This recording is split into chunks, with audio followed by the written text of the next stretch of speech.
Olá, amigos e amigas do Papo.com. Bem-vindos ao nosso programa e hoje o assunto é inteligência artificial.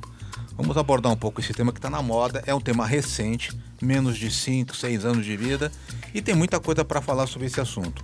E para isso nós convidamos o professor Adriano Musa, que é diretor acadêmico de inteligência artificial e reitor da São Paulo Escola de Negócios. Ele está estudando isso aí desde 2016. O papo vai ser muito bom. Bem-vindos ao Papo.com.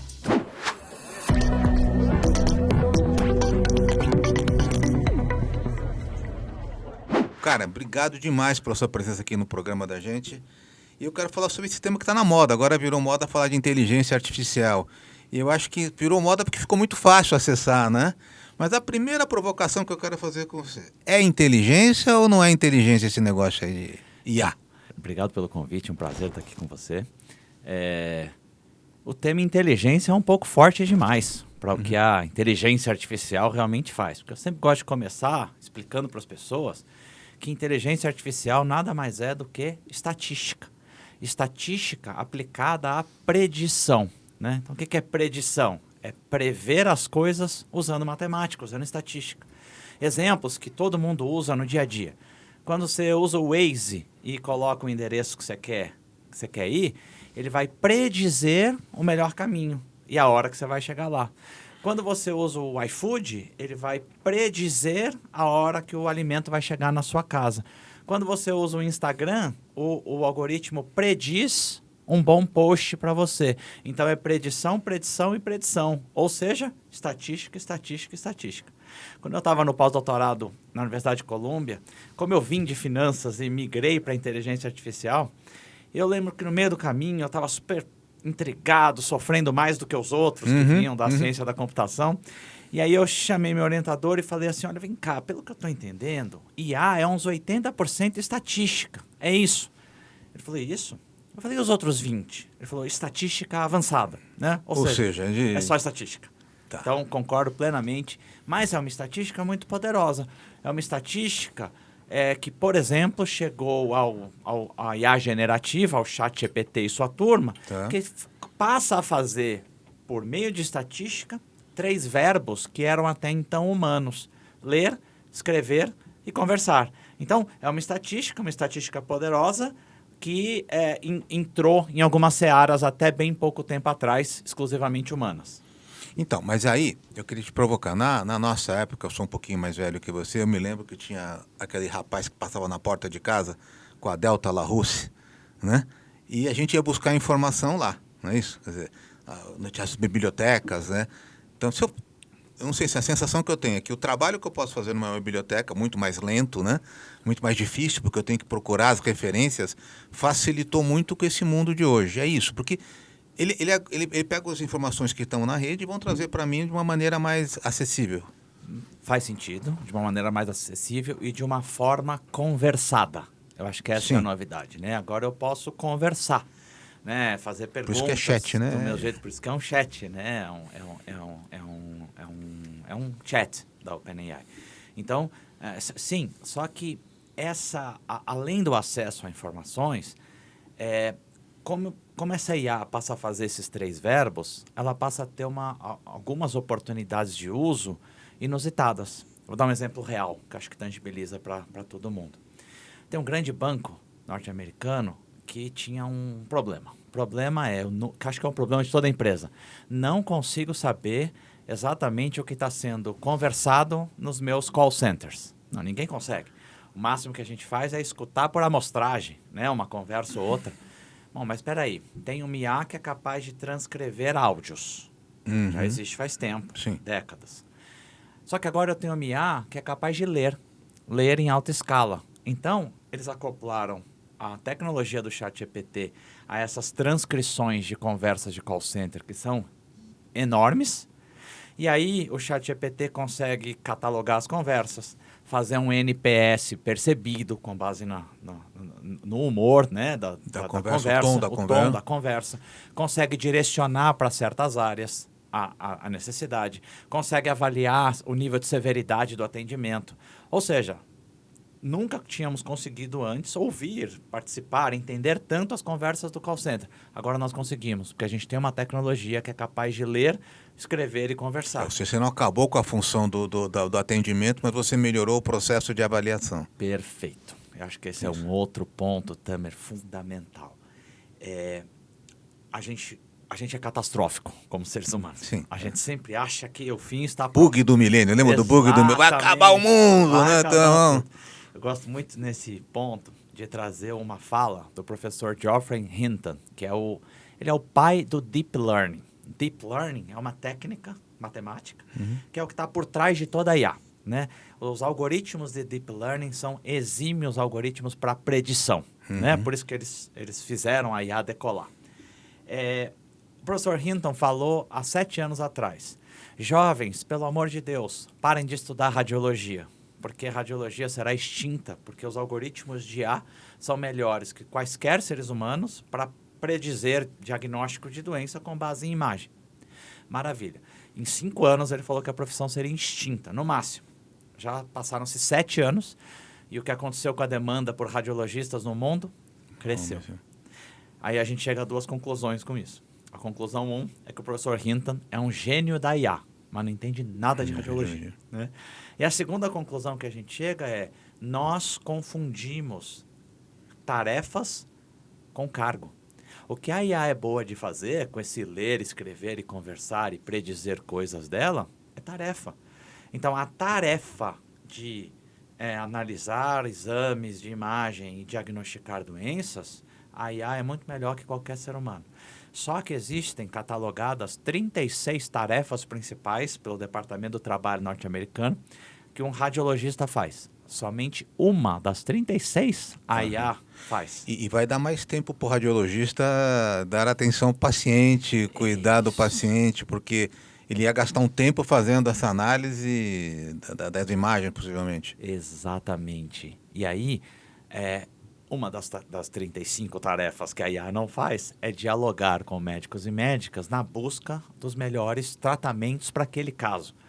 Então, agora você tem super radiologistas, porque eles estão munidos de IA, né, com melhores diagnósticos e com mais tempo, como você falou, para fazer essas outras atividades que efetivamente nos caracterizam como humanos. E aí eu vou te provocar aqui no seguinte sentido: IA não tem emoção, tem? Não tem emoção. Aí quando você pede aquela carta de amor para sua namorada, Dia dos Namorados, ele faz aquela carta, aquilo ele está tirando de algum lugar aquilo. Ele é um bicho preditivo. Ele prediz... Atenção com isso aí, viu? Tem gente fazendo isso, viu? Sim, ele prediz textos com base no dataset, no conjunto de dados que ele foi treinado. Que conjunto é esse? A internet. Então ele vai lá buscar na internet e monta uma carta de amor ou monta qualquer tipo de texto. Ele tem alguma noção do que ele está escrevendo? Nenhuma. Ele é um preditor de textos. O que ele quer predizer? Um texto com uma boa estrutura, com boa coesão, com começo, meio e fim, gramaticalmente quase que perfeito. É isso que ele quer predizer. Ele não é um preditor da verdade. Ele nem sabe o que é verdade, o que é mentira. Sim. Até porque qual verdade? Ele não sonha. Ele não sonha, ele não tem empatia, ele não sabe verificar a verdade, ele não faz curadoria. Ele é um preditor de texto. Por isso que ele escreve textos razoavelmente bons, padronizados, mas bons. Mas ele não entende o que ele está escrevendo, ele não tem ideia de contexto. Ele é um bicho preditivo, capaz de predizer, com base na pergunta, ele prediz uma boa resposta. E aí, eu queria te contar o seguinte, que as pessoas... Eu fico imaginando o seguinte: se você não souber conversar com esse bicho, né? Se você colocar lixo, vai vir lixo, né? E se você não tiver um mínimo de conhecimento do assunto, pode vir uma informação que não está correta. E eu não tenho capacidade de falar, pô, isso aqui está estranho. Então, a pessoa não pode ser um alienado. Primeiro, tem que ter vocabulário, tem que ter pensamento. Porque se eu... fala aí, escreve um texto sobre arquitetura, né? Vai vir um texto pobre. Sim. Né? Ou me produz um texto sobre arquitetura romana, gótica, né? Como é que o ser humano interage com a máquina, com a ferramenta, para que a gente consiga extrair o máximo desse processo? Excelente. Eu acho que o ponto de partida é entendermos que ChatGPT e sua turma não são oráculos, né? Eles são uns preditores de texto. Essa é a primeira coisa. Eu gosto de passar para a nossa audiência 2 perguntinhas para eles entenderem se é seguro ou não usar um chat GPT nas tarefas. Primeira pergunta. Você precisa que as respostas sejam verdadeiras? Se você não precisar, é um uso seguro. Aí você fala assim, poxa, Adriano, e quando? Que história é essa? Quando que eu não preciso que as respostas sejam verdadeiras? Muitas situações. Ele é muito bom para fazer ideação, para fazer brainstorming. Tanto faz se é verdade ou mentira. É uma ideação. Ele é bom para simular. Vou participar de uma entrevista de emprego, queria muito que você me entrevistasse, eu sou entrevistado, vamos simular. Ele é ótimo simulador. Livros de ficção científica. Já existem mais de 1000 livros escritos e publicados na Amazon norte-americana, cujos autores promptaram, né, o ChatGPT. Quando não importa se é verdade ou mentira a resposta, super seguro usar. Não, na minha tarefa, preciso que a resposta seja verdadeira. Aí vem a segunda grande pergunta. Você tem expertise, tem conhecimento para verificar o resultado? Se você tiver, ótimo. Se você não tiver... Você não pode perguntar para ele, é verdadeira essa informação? Ele não consegue. Ele não consegue? Ele é um preditor de texto, não de verdade. Por exemplo, ele é péssimo com matemática. Então, se você põe uma equação para ele resolver, se a equação for um pouco mais dificilzinha, ele já não resolve. Ele resolve errado. Só que ele resolve. Então, ele vai passo a passo. Passo 1, passo 2, no passo 3 ele erra. Mas ele não se intimida e segue. Aí ele fala, portanto, x igual a 27. Ele errou. Aí você fala assim, mas por que ele continua um texto tão bonito que parece uma resposta verdadeira? Porque ele é um preditor de texto. Então, ele tem que construir um texto convincente, coerente, gramaticalmente correto. Por isso que as respostas parecem muito convincentes.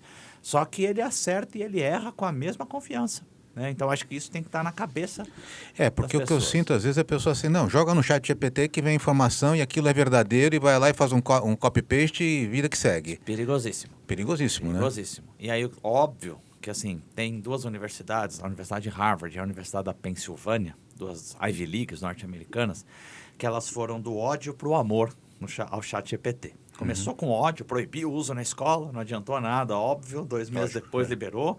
E eles estão apaixonados pelo ChatGPT. E eles publicam muitos papers acadêmicos, científicos, profundos, de como extrair o melhor da ferramenta.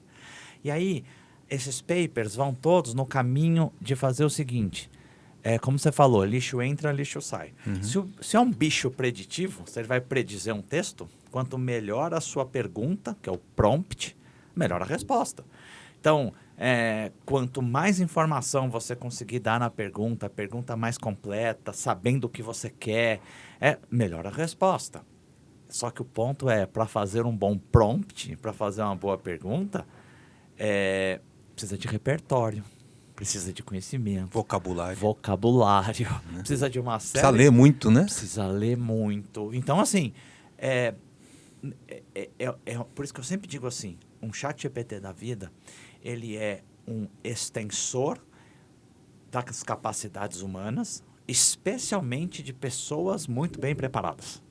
E aí é um ponto que eu queria também falar. Se você imaginar que, nada contra a juventude, tá? Mas eu sou um pouquinho mais velho que você. Tivemos o mesmo professor, Sim, inclusive, né? Exato. Professor Securato, um abraço, professor Securato.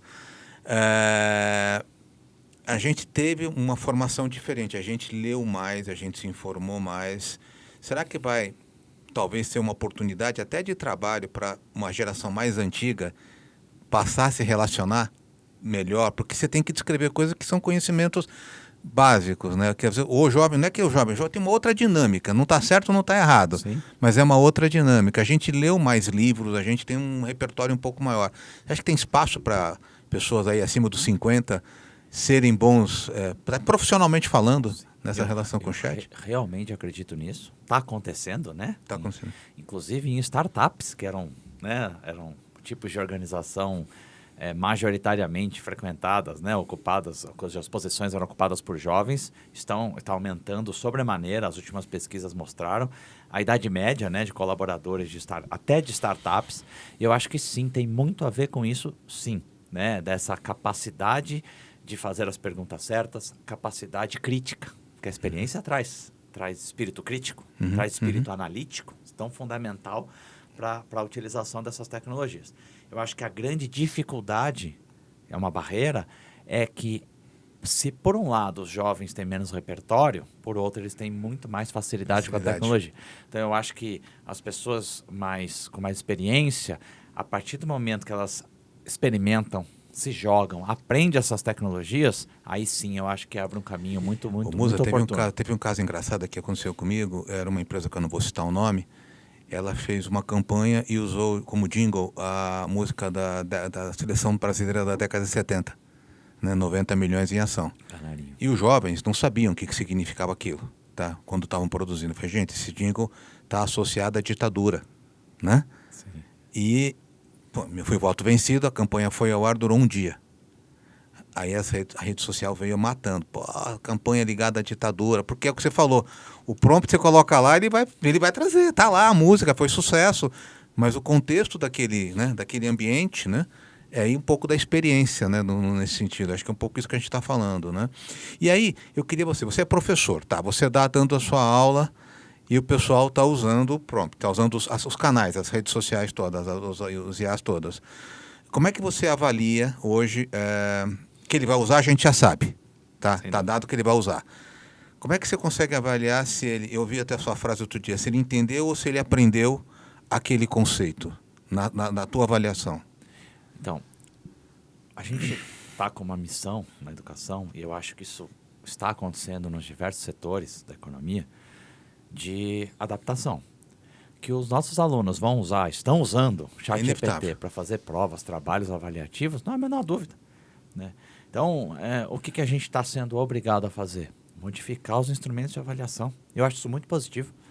Teve um professor da Wharton, né, a Business School da Pensilvânia, que ele foi até, né, mídia para todo lado em relação a um experimento que ele fez. Ele pegou as provas dele, do MBA, de Wharton, dos principais do mundo, e o ChatGPT tirou 8. Nossa. 8 de 10. Só que o pessoal falou, nossa, o ChatGPT é genial, é um oráculo. Ele ficou tão chateado que ele fez um podcast parecido com o nosso, que ele se mostrou tão triste com isso, porque ele falou assim, gente, o objetivo não era esse. É claro que o ChatGPT não é oráculo nenhum. Eu fiz isso, mas como uma autoflagelação, porque na verdade é a minha prova que está muito ruim. Então eu preciso mudar a minha prova. Eu não fui capaz de pedir para o aluno trazer uma experiência pessoal. Pessoal, conte a sua história. Conte a sua história relacionada. Você botou a sua história, acabou porque o chat já não vai... Exato. Então a gente está, todos os professores, todos os docentes da escola, a gente está aprendendo juntos, experimentando e mudando os instrumentos de avaliação. Vou dar um exemplo. Muitos professores estão fazendo assim, pede os trabalhos e fala assim, eu quero uma versão que uma IA generativa como o ChatGPT responda, quero a sua resposta e quero uma comparação das duas. Está ensinando os alunos a usar ChatGPT. E aí quando os alunos comparam a resposta do ChatGPT com as deles mesmos, eles falam assim, caramba, ele errou. Sutilmente errou, está incompleto, está superficial. Então a gente está aprendendo a lidar com esse contexto todo. Mas você não acha que esse é um grande desafio? Porque assim, o chat GPT não estou falando do chat, mas todas as IAs já estão na boca do povo, né? Milhões de brasileiros, o mundo todo brasileiro estão usando nas escolas. Os professores das escolas públicas e assim por estão preparados para isso? Qual é esse desafio? Tá? Porque senão você vai estar formando pessoas que não vão ter essa visão, né? Depende muito do professor de orientar, né? Sim. Quando a gente está falando da Sampo, ok, bacana, vocês têm uma estrutura, tá, mas imagine uma escola pública do interior do Amapá. E o menininho lá usando o chat GPT e fazendo a prova dele. Isso é bastante preocupante e acho que a principal diferença para mim vem de quem é o aluno.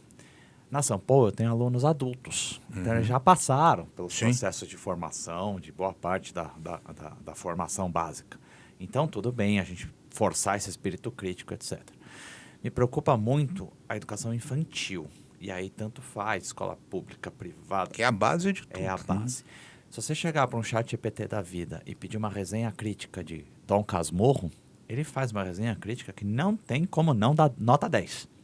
Inclusive perguntas específicas, né? Se a nossa audiência entrar lá e falar, me fala uma coisa, Capitu traiu ou não traiu o Bentinho? Ele vai responder de um jeito tão maravilhoso, ele vai falar, não, há evidências que sim, há evidências que não, olhos oblíquos, ele vai, essa é a grande essência do Machado de Assis, você fala, nossa, não tem como não dar 10. Então, uma criança não ler o Dom Casmurro e fazer um prompt desse, me preocupa demais. Eu não sou um especialista em educação infantil, mas eu estava numa conferência... Você tem filho? Tenho filho, 3. 3, né? Então, por isso me interessa. Aí eu estava numa conferência da Teachers College de Colômbia recentemente, e acho que a coisa mais sóbria que eu ouvi veio de uma professora que falou assim, olha, é muito precoce ainda a minha análise, mas calculadoras, a gente estava até falando antes da gravação, né? As calculadoras são capazes de resolver todos os problemas matemáticos do Fundamental 1, 2 e do ensino médio. Se for a científica, resolve todas. Nós convencionamos no mundo inteiro que é proibido o uso de calculadora. Tem que formar o cérebro, tem que entender a tabuada sim, né? Tem que memorizar, porque isso te dá a capacidade de raciocínio. Ela falou, talvez nós cheguemos à conclusão de que em certa fase da infância vai ter que ler o Dom Casmurro sim. Odiá-lo para depois amá-lo, angustiar, reclamar, sofrer, porque isso é construção de repertório. Então, mas ela mesma falou, nossa, mas isso é muito precoce, eu ainda não tenho certeza do que eu estou falando, é muito nova essa tecnologia. Mas sim, eu acho que a formação base infantil é uma preocupação. E eu vou só dar um exemplo de quanto mais a gente entende de IA, mais a gente se preocupa com a formação básica. Vou dar um exemplo da China. A China hoje é primeiro ou segundo lugar no uso de IA no planeta. Ela passou os Estados Unidos em várias modalidades de IA. É que a gente não escuta muito sobre ela aqui. Né?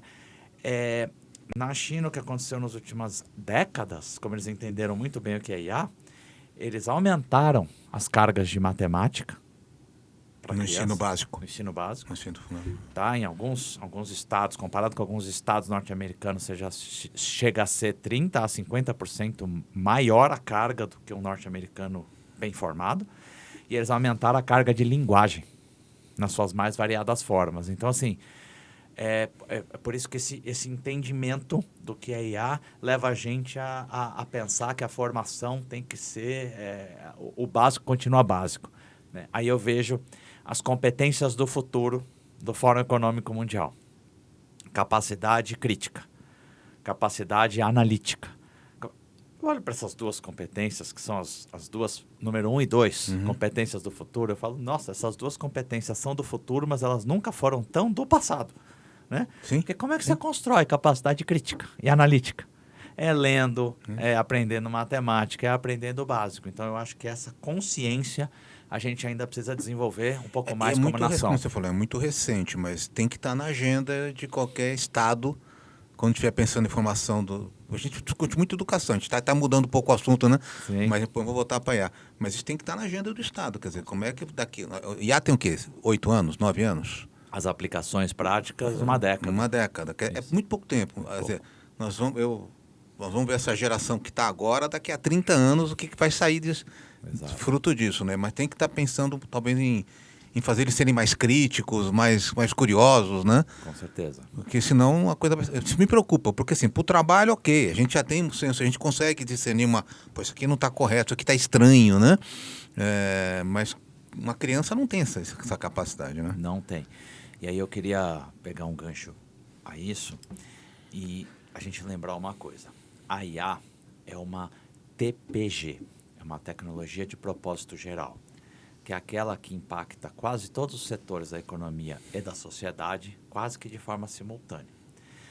O que não é TPG, só para a nossa audiência entender? O cotton, o algodão, não é um propósito geral, é uma tecnologia de propósito específico. Muito fácil prever os seus usos e impactos. Vai ter uso na indústria têxtil, na indústria da moda, e os impactos, dá para pensar, são 2, 3 indústrias. Vamos falar de outra TPG para ilustrar, a energia elétrica. Segunda fase da Revolução Industrial. Lá atrás, nossos antepassados eram capazes de dizer o que essa energia elétrica vai criar, vai impactar. Muito difícil. Poderiam falar assim, vai substituir a vela, hein?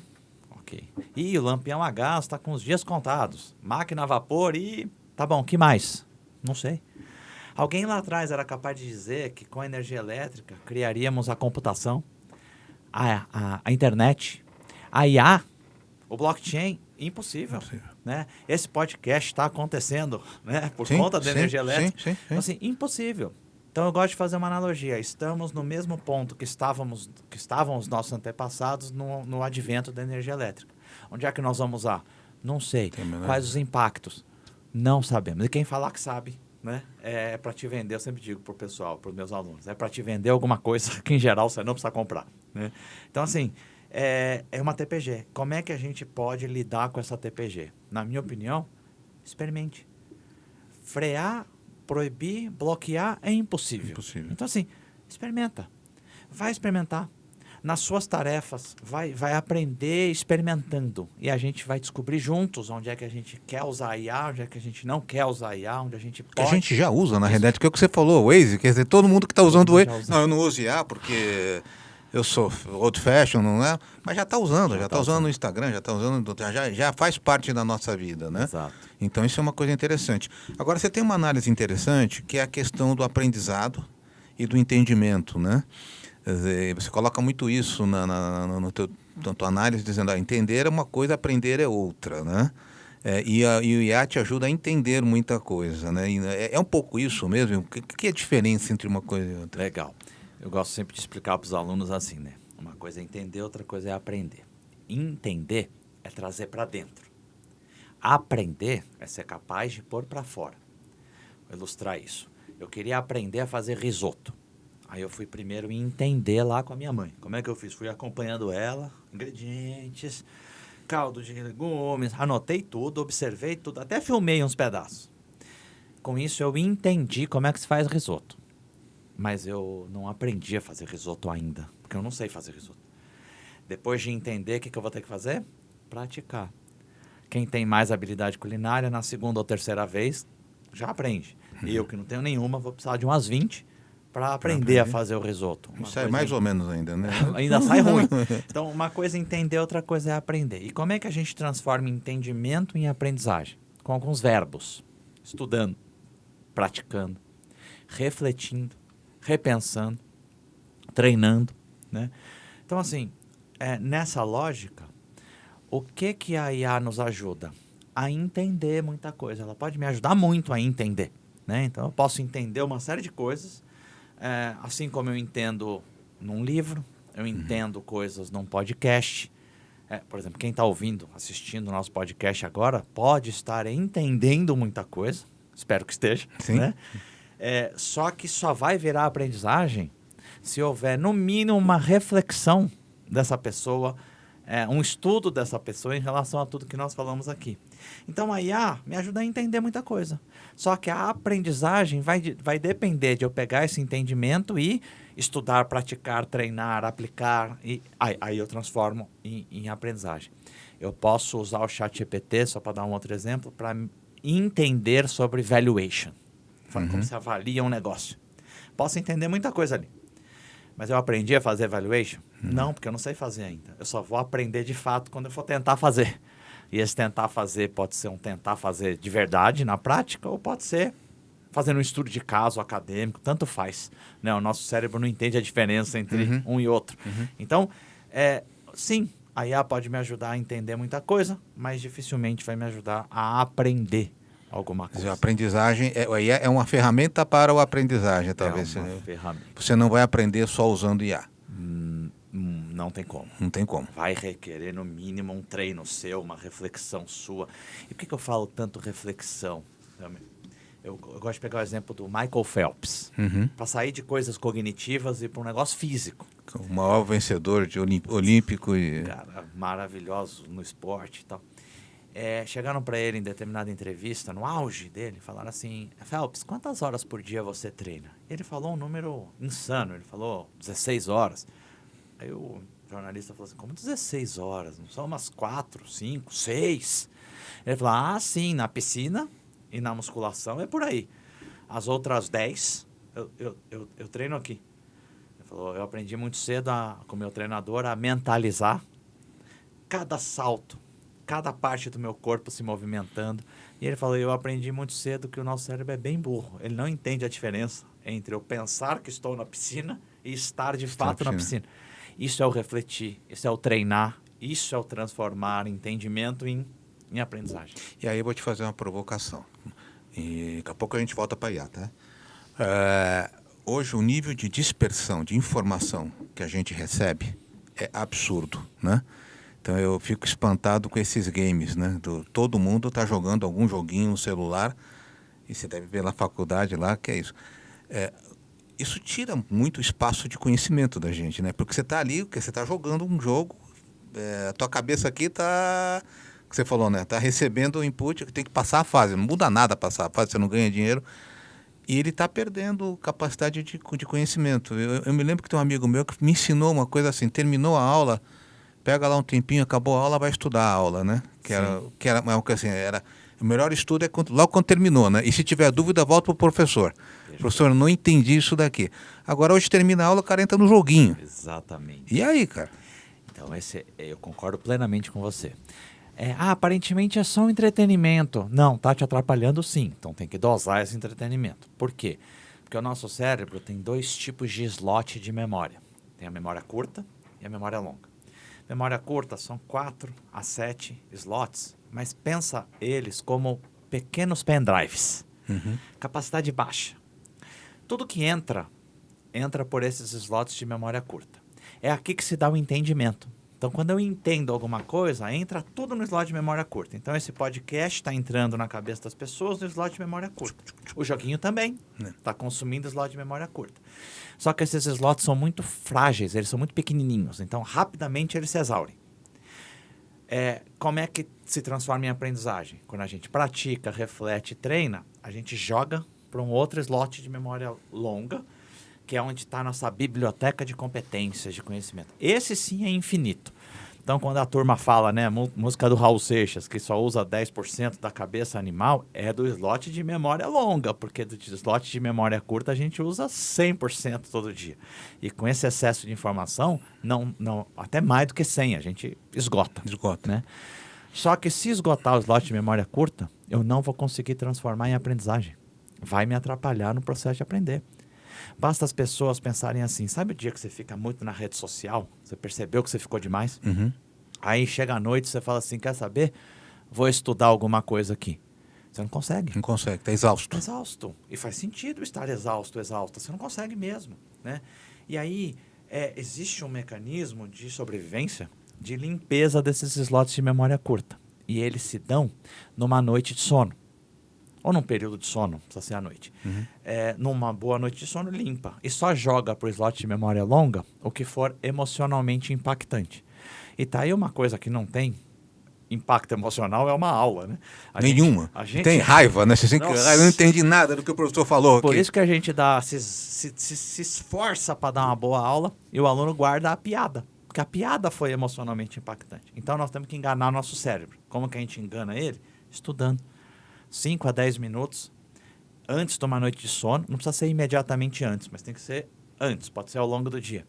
5 a 10 minutos de estudo e pode ser fechar o livro que você leu, fechar o caderno e falar assim, o que eu aprendi aqui? Pode ser só mentalmente, se puder ser num pedaço de papel. Se puder escrever melhor, né? Se puder fazer um mapinha mental, aí a ciência da aprendizagem mostra algo fenomenal para a gente, no seu exemplo. Esse ato de 5 a 10 minutos depois que você entendeu alguma coisa, você dá essa refletida que no fundo você está aprendendo, está jogando para o slot de memória longa, é mais eficiente do que participar da mesma aula, ler o mesmo livro de 2 a 5 vezes. Porra. Então, 5 a 10 minutos versus... 5 horas, 10 horas. 10 horas. A gente, no Brasil... é um dos últimos colocados no PISA, naquela avaliação, né? Sim. Em matemática. Por quê? Porque a matemática é cumulativa. E como é que é o nosso processo básico de estudo? Aluno do ensino médio, dia de prova, o aluno entra e fala assim, gente, não fala comigo, não conversa comigo, pelo amor de Deus, porque se conversar comigo eu vou esquecer, não vou conseguir. Nossa, se tiver nesse estágio, está 100% no slot de memória curta. Não aprendeu nada. E o problema? Vai tirar 10. Tira 10 na prova. Zero slot de memória curta. Agora podemos conversar. Não aprendeu nada. Só que a matemática é cumulativa. Então, ano que vem, começa tudo de novo. Né? Do zero. Isso vale para o mundo corporativo também, né? Porque eu sempre falo o seguinte... você vai para uma reunião de brainstorm, ótimas ideias. Se você não colocar no papel, né? As ideias surgem, vamos fazer, vamos crescer, planejamento, blá, põe no papel. Exato. Né? Porque as pessoas esquecem, passam, né? Um pouco isso também, né? É, mesmo efeito cerebral. Mesmo efeito, né? Mesmo efeito. E os jogos? O cara tem que dosar esse negócio de jogar, né? Porque O jogo tá destruindo a vida das pessoas aí, né? Em excesso, Sim. ele ocupa demais os slots de memória curta. Assim como redes sociais. Em excesso. Elas acabam entupindo o slot de memória curta. Deixa eu voltar para aí, a questão da ética, tá? Porque tem muito fake news sempre existiu, tá? A pessoa, fake news, só mudou a maneira de você passar fake news. Tá? Quem acompanhou jornais a vida toda sabe que às vezes você não falar ou falar de uma outra maneira é uma fake news, né? Perfeito. Sem dúvida. Só que essa questão ética junto à IA preocupa muito, porque eu posso pedir para o prompt e falar assim, ó, me faz uma aula como o professor Adriano Musa faria, e me apropriar disso, né? Eu estou fazendo uma mentira. Quer dizer, onde é que entra essa questão ética no mundo, tanto corporativo quanto pessoal? Excelente. Então, essa é a pergunta de $1 trilhão. Assim, não sabemos. Existem incontáveis processos judiciais acontecendo, especialmente nos Estados Unidos e na Europa. Por exemplo, né, o New York Times está processando o ChatGPT, isso ficou público, alegando que boa parte das respostas do ChatGPT são baseadas em textos do New York Times. O problema não dá para provar, porque o ChatGPT ele não copia ipsis literis, né? Ele ajusta, ele é um criador de texto, né? Então, assim, só que sim, parece, quando você lê as duas, né? O que o New York Times está falando. Similaridade ali caramba, é a mesma ideia, a mesma estrutura, só mudou as palavras. Então, assim, processos judiciais atrás de processos judiciais. Assim como os geradores de imagens estão processando, né? Por exemplo, rolou um processo nos Estados Unidos da maior criadora de imagens, banco de imagens, a Shutter, contra a IA generativa, contra o Midjourney, alegando que o Midjourney está usando base de dados da Shutter para gerar as imagens. Mas não dá para provar, então tá uma briga infinita. Então, não sabemos. Aí, Adriano, quer dizer, o cara que usa essa imagem, porque isso é uma questão de direito autoral, isso é sério, né? Indenizações monstruosas, né? Sim. A pessoa que utiliza, ela é responsável ou é o aplicativo, ou a inteligência que é responsável? Então, até agora, eu não tenho a resposta, mas até agora, os processos estão acontecendo majoritariamente contra as empresas de IA que estão usando os bancos de imagem para gerar imagem para o usuário e não o usuário, até agora, né? A maior parte dos processos estão nesse sentido. Só que não sabemos para onde isso vai caminhar. Por exemplo, eu peço a ajuda do ChatGPT para me ajudar a escrever uma apostilinha de finanças. Eu faço isso, ele me ajuda bastante. Aí ele vai lá e tem um trecho da apostila que eu tenho certeza que é a ideia de um autor XPTO.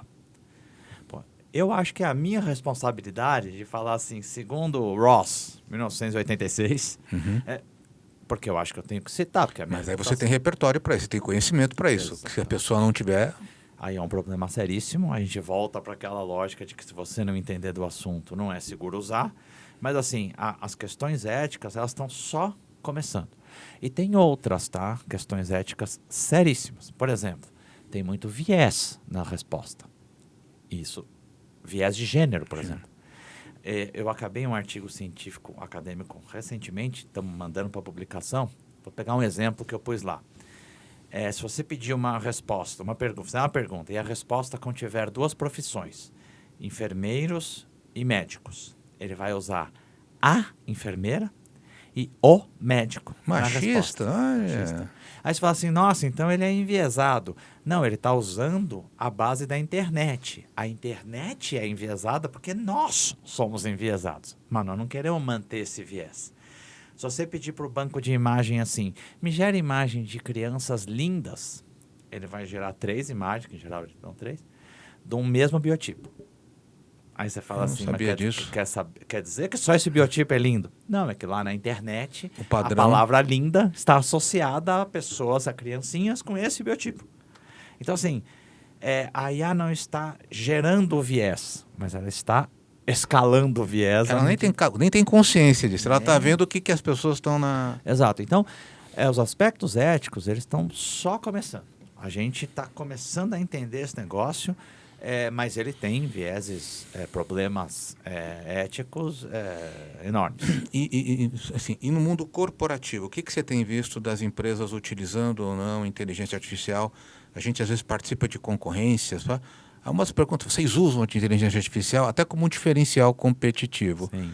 As empresas estão aprendendo a usar isso? Estão aprendendo, está todo mundo na mesma fase, aprendendo a usar.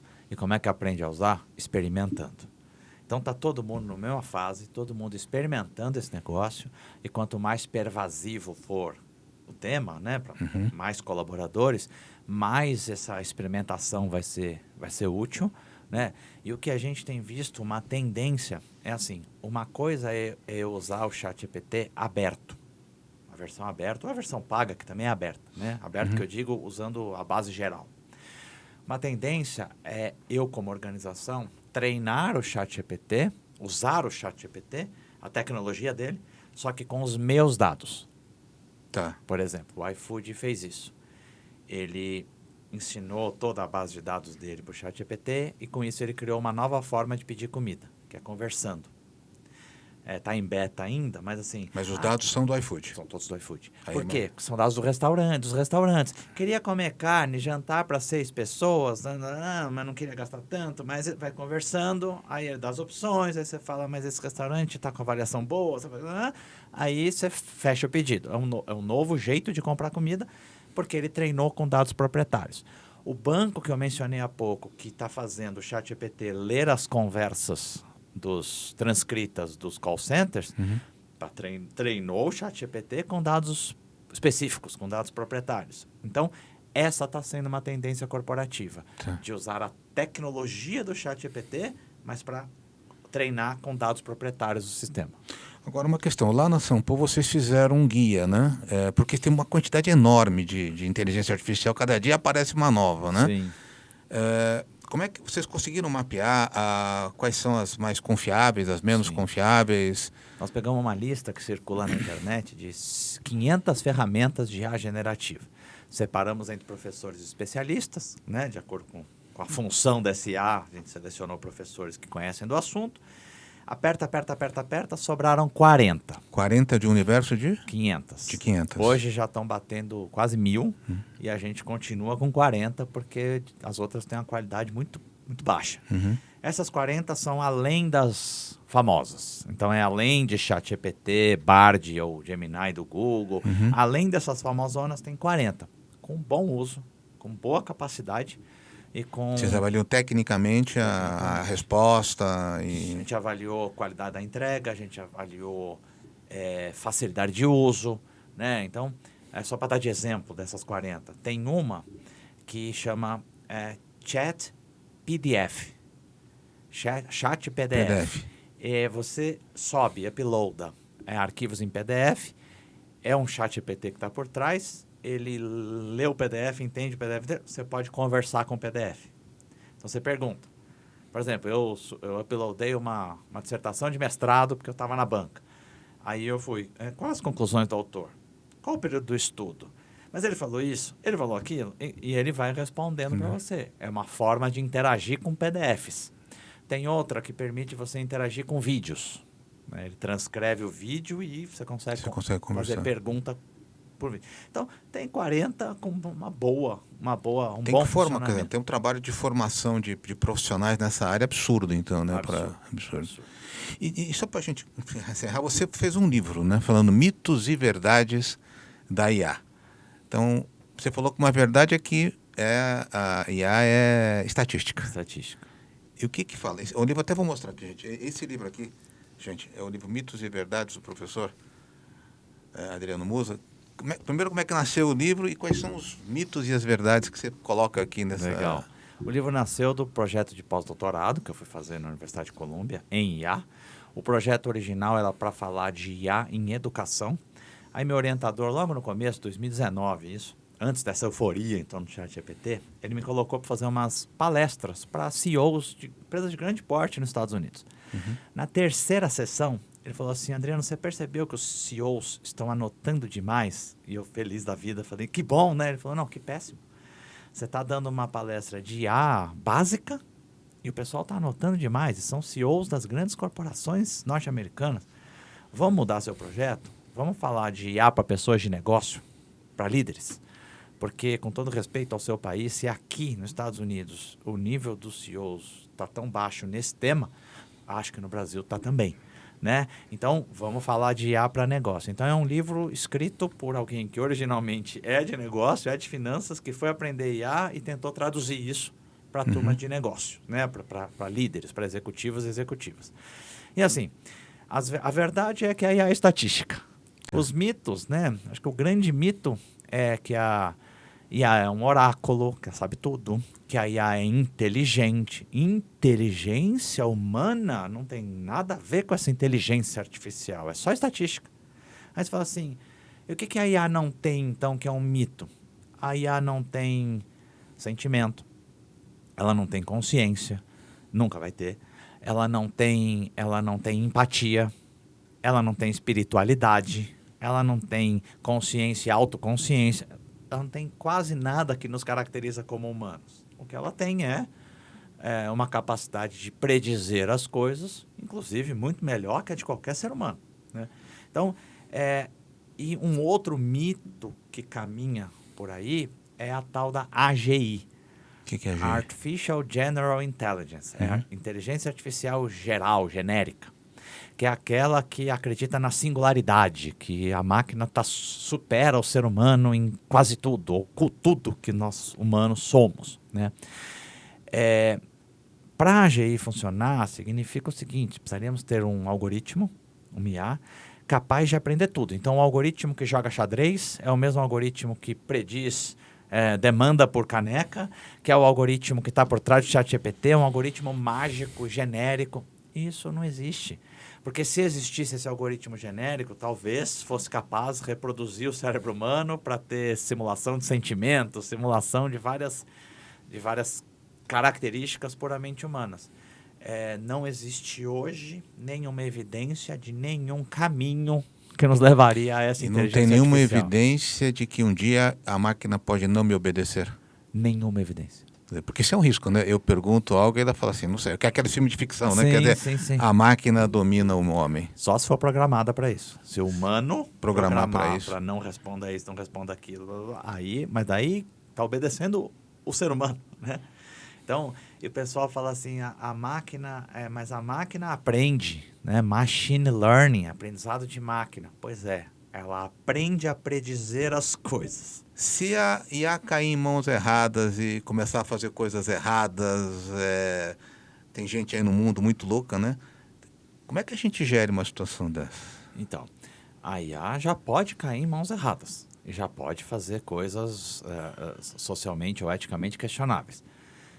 A tecnologia está pronta, porque existe drone, por exemplo, capaz de sobrevoar horas aí, e aí é predição, lembra? Então, facilmente ela pode chegar sozinha de forma autônoma em determinado endereço ou guiada esse drone.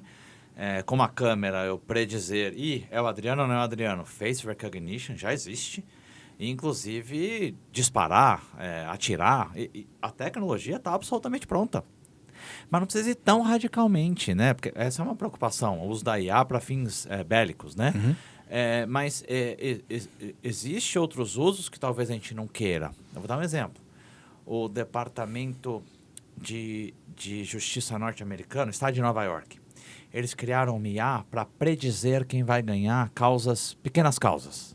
Briga de vizinho, briga de trânsito. A IA estava fenomenal, participei desse projeto. 99% de acerto. E quando 1% que ela erra, até juízes e juízas se confundiam, porque eram casos complexos e tal. Botaram a IA para decidir, então, acelerar, desafogar o judiciário. Durou 2 meses, teve que tirar do ar.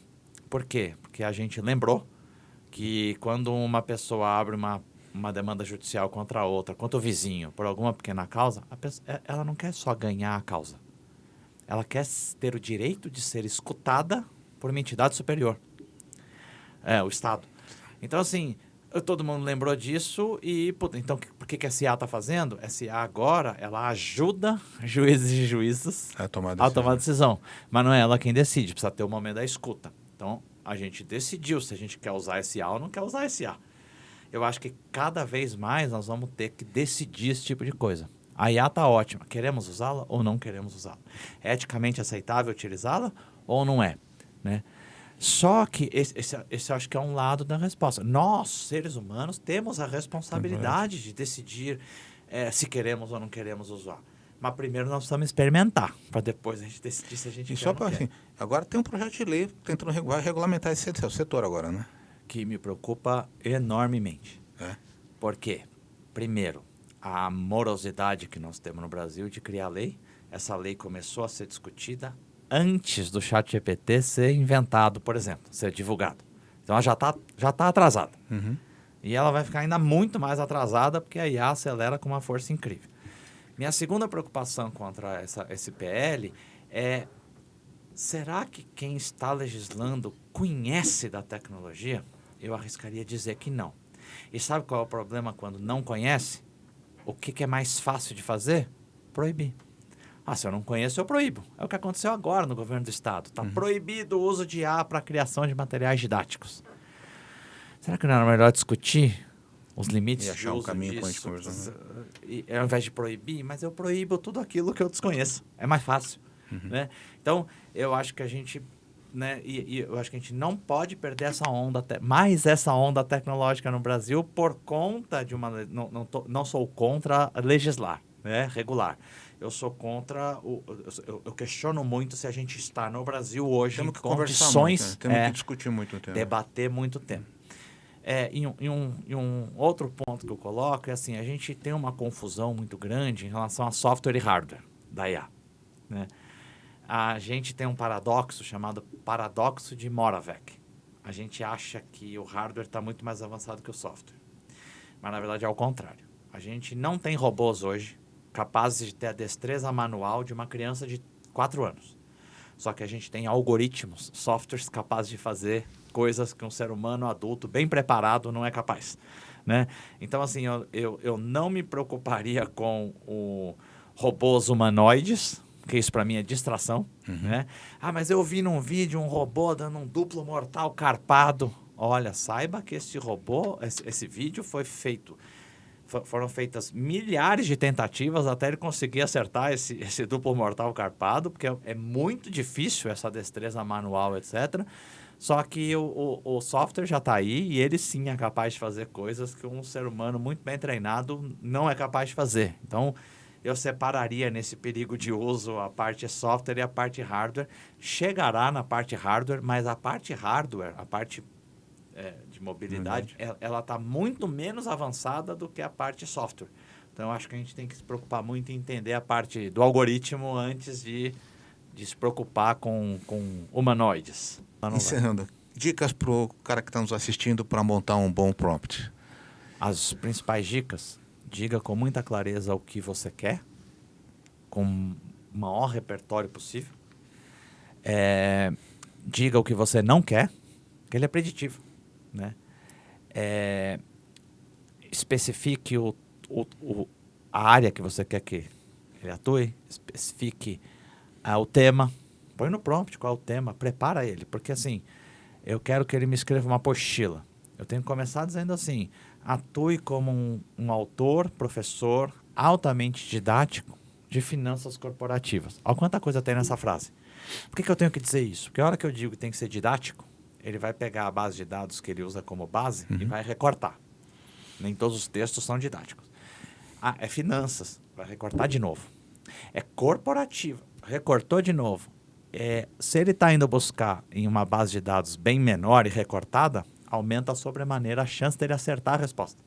Então, quanto mais específico, claro, for o que você quer, então, diga o tom que você quer a resposta, que é um tom formal ou informal, diz qual é a área, diz o que você quer com riqueza de detalhes, diz o que você não quer com riqueza de detalhes. Tem palavras que precisam estar incluídas impreterivelmente na sua resposta, diz para eles quais são, como é que ele vai adivinhar, né? Então, quanto mais você souber o que você quer, melhor vai ser a resposta. Mais detalhado. Mais detalhado. Eu vou dar um exemplo só disso com um gerador de imagem. Quando eu conheci o Midjourney, que o pessoal lá de Colômbia me mandou para testar e tal, me emocionei com aquilo. Sempre fui ruim de desenho. Falei, nossa, que Resolveu minha vida. Gere um carro de corrida vermelho e preto, característico dos anos 70. Ele vai lá, gerou os carros. Aí eu fui mostrar para uma amiga minha, uma das melhores amigas, que é designer. Aí eu falei, olha que fenomenal isso aqui e tal. Ela, nossa, deixa eu brincar aqui. Ela fez um prompt que eu juro que eu não tinha repertório para entender metade das palavras que ela usou. Ela falou, gere não sei o quê, uma imagem renascentista, mas não ilusionista, impressionista, ela tá tantoísta. Que eu falei, nossa, eu não conheço nenhuma palavra. Eu sou de finanças. Eu sou de finanças e de A, né? Aí vieram as 3 imagens dela. Quando eu olhei para as 3 imagens, incríveis as imagens, eu falei, meu Deus, ficou tão boa que ela perguntou, você fez? Deixa eu ver o seu. Eu me acovardei. Falei, não fiz, não fiz. Porque o meu parecia aquele desenho de bonequinho no palitinho, sim, sabe? Sim. Porque precisa ter repertório. Então, uma ferramenta como Midjourney é excelente para pessoas que têm repertório. Eu acho que aí fica a dica para quem está nos acompanhando, né? Sem repertório, IA não funciona, né? Então, tem que ter o repertório. Adriano, queria agradecer demais aqui a nossa conversa e, muita dica, muita coisa boa. E lá na São Paulo vocês estão com treinamento nessa área também. Tem essa... Eu que agradeço muito. Também temos treinamento. Primeiro que essa temática está pervasiva, está transversal. Todos os cursos de pós-graduação, por exemplo, têm módulos de IA. Mas nós temos também cursos específicos de inteligência artificial em várias modalidades. Para todos os níveis. Todos. Eu que não entendo nada, posso lá e... Todos os níveis, absolutamente todos. Show de bola. Muito obrigado. E olha, você que nos acompanhou aqui, se gostou, dá aquele joinha e a gente se vê numa próxima oportunidade. Um abraço.